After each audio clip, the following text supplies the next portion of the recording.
إذا معنا الأخ الكريم سعود السبعاني. حياك الله سعود. السلام عليكم. عليكم السلام. على أخي محمد. الله يبارك فيك. تحياتنا لأبو ماجد. الحقيقة يا دكتور يعني أنا استمعت تسجيلات الشباب المشايخ، فللأسف يعني هو كلهم ركزوا يقولون السمع والطاعة، لكن السؤال يا دكتور لمن السمع والطاعة؟ صحيح. فإذا كان ابن سعود يبيح الربا ويحل المفاسد والمحرمات والدعارة عزكم الله، فكل قنوات الإفساد الفضائية هي السعودية وبفخر. صحيح. وكل من يغالط نفسه ويقول لا ما يجوز يا جماعة ظلمتوهم، أقول لهم من هو صاحب مجموعة روتانا الغنائية؟ أليس هو الوليد بن طلال بن عبد العزيز بن سعود؟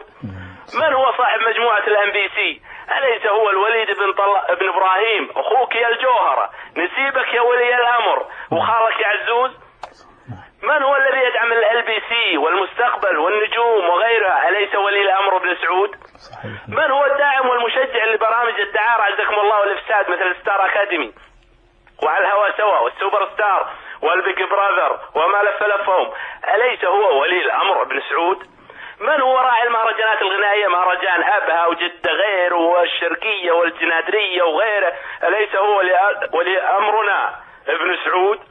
من هو صاحب عمارتي العهر والدعارة الفيصلية والمملكة التي يمنع دخول الهيئات وفي أعلاها يا دكتور بار وديسكو؟ أليس هو ولي الأمر ابن سعود؟ إذا لمن السمع والطاعة؟ هل هو السمع والطاعة لحاكم تآمر على الأمة العربية والإسلامية وجعل الكفار يستبيحون أراضي المسلمين؟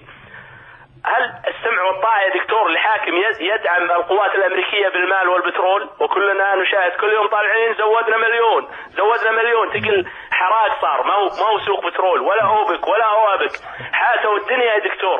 هل السمع والطاعة لذنب منتن خائن متآمر على الأمة العربية والإسلامية ويدعي الإسلام زورا وبهتانا؟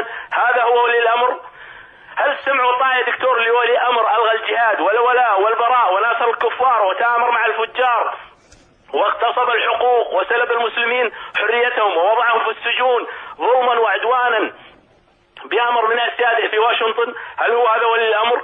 السمع والطاعة لغبي جبان متخاذل لا يستطيع حتى أن يحمي نفسه أو بيته ويتمترس بالأمريكان لحماية ملكه؟ هل السمع والطاعة لعالة فاسدة فاجرة خائنة داعرة ماجنة يحلون الحرام ويحرمون الحلال؟ فمن يطيع هؤلاء؟ والله من يطيع هؤلاء فهو ضال وحماره أذكى منه كما يقول دائما شيخنا الدكتور محمد المسعري. دكتور محمد لا أريد أن أطيل، ولكن اليوم في برنامج حكم الفتاوي هذا اللي يطلع بعد الفطور سألت إحدى الأخوات العبيكان عزكم الله، قالت له يعني ما أدري ظاهر سؤال إيقاعي أو هي سؤالها فعلا، ولكن جزاها الله خير على الاتحاد. قالت له يا دكتور زوجي وضع أمواله في بنك وعطوه فوائد ربوية فماذا نفعل؟ قال ومين قال لك انها ربوية؟ قالت له بما معناه حنا حاطين في البنك السعودي الامريكي سامبا، فانحرج يا دكتور وقال طيب تصدقوا فيهن على الفقراء. فلو كان العبيكان صادق لثار وانفعل وقال لهم كيف يوجد في بلاد الحرمين بنوك ربوية؟ يا للسخط ويا للكارثة على ولي الأمر أن يخاف الله ويغلقها، ولكنهم يعرفون يا دكتور، والحمد لله الله فضحهم. وأطالب من كل أخوتي متابعة البرنامج في الإعادة.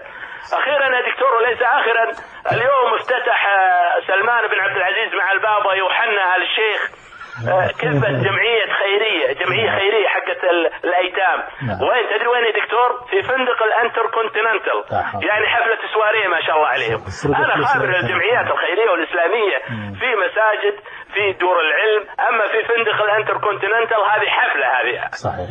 وشكرا يا دكتور وآسف على الإطالة، وأتمنى من كل إخواني لا يفوتهم اليوم يطوفهم خطاب أبو عابد. والله يبدع ولو في قطعات، ولكن سوف تستمتعون وتمسون على خير. بارك الله فيك. جزاك الله خير. من هذا. أما بالنسبة